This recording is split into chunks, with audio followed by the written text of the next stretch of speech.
देखिए, एकाग्रता एकाग्रता का मतलब होता है संपूर्ण निष्ठा से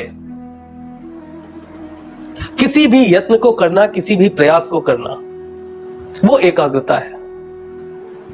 संपूर्ण निष्ठा। अब एकाग्रता यदि नहीं है तो पहले विचार करके देखिए, कहीं ऐसा तो नहीं निष्ठा ही ना हो। सोचने वाली बात है। प्रयास में संपूर्ण निष्ठा होनी चाहिए। हम बात यह करना चाहते हैं कि हम अपने मन को एकाग्र कैसे करें। ये तो यही बात हो गई कि भाई गाजर का हलवा बनाना चाहते हैं और गाजर ही नहीं है।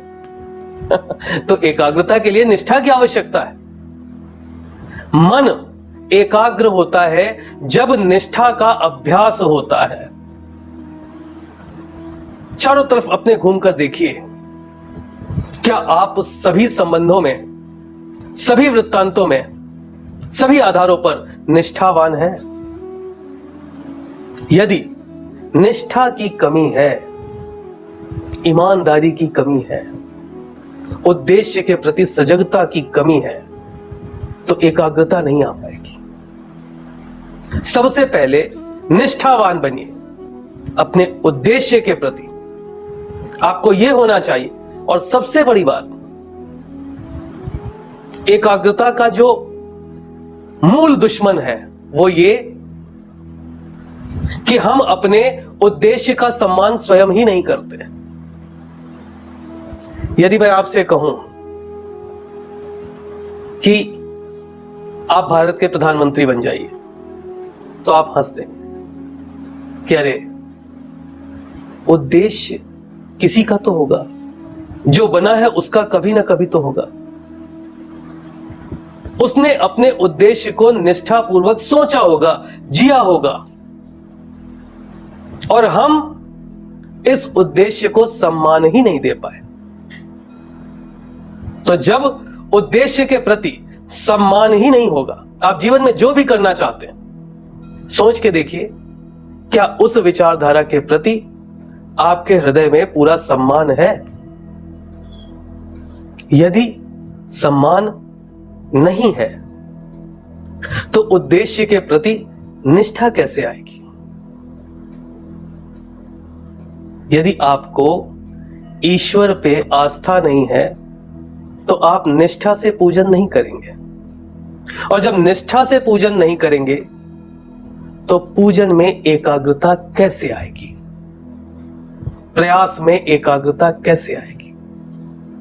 तो सर्वप्रथम जो जीवन का उद्देश्य है, कोई आपके उद्देश्य का सम्मान करे या ना करे, आपको स्वयं के उद्देश्य का सम्मान निश्चित रूप से करना है, जरूर करना है। और जब आप अपने उद्देश्य का सम्मान करते हैं, तब निष्ठापूर्ण प्रयास होते हैं। और निष्ठापूर्ण प्रयास आपको यह बता देते हैं कि इस उद्देश्य की पूर्ति लगभग कितनी समयावधि में होगी, और आप उतने समय के लिए एकाग्र हो जाते हैं। एकाग्रता बहुत आवश्यक है अपने उद्देश्य की प्राप्ति के लिए। लेकिन ये जो एकाग्रता शब्द है, ये कई सद्गुणों के सम्मिश्रण से बना है।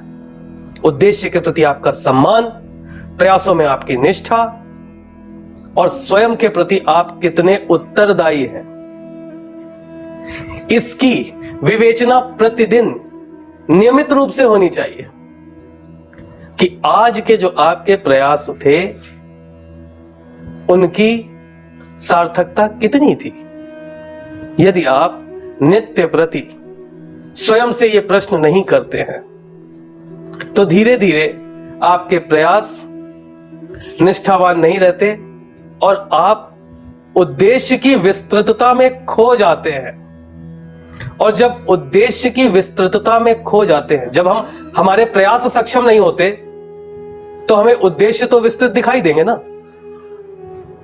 भाई, जो आपके लिए प्राप्य है, जिसे आप प्राप्त कर सकते हैं उसकी विस्तृतता कम, उसका स्वरूप लघु, और जिसे आप प्राप्त नहीं कर सकते उसकी विस्तृतता बहुत ज्यादा। तो जब आप अपने जो प्रयास आपके ऐसे होते हैं जो निष्ठापूर्ण नहीं होते, तो उनके कारण आपका उद्देश्य विस्तृत होता चला जाता है, बहुत बड़ा हो जाता है, और आप अपने उद्देश्य के अस्तित्व में ही खो जाते हैं। और खोना मतलब एकाग्रता भंग हो जाना, फिर आप एकाग्र नहीं रह पाते। तो मन को एकाग्र करने के लिए निष्ठापूर्ण प्रयास कीजिए, स्वयं के प्रति उत्तरदायी बनिए, और रोज अपने प्रयासों का अवलोकन कीजिए। ये कुछ चरण हैं, यदि आप इनका ध्यान करते हैं तो आपका मन निश्चित रूप से एकाग्र हो जाएगा।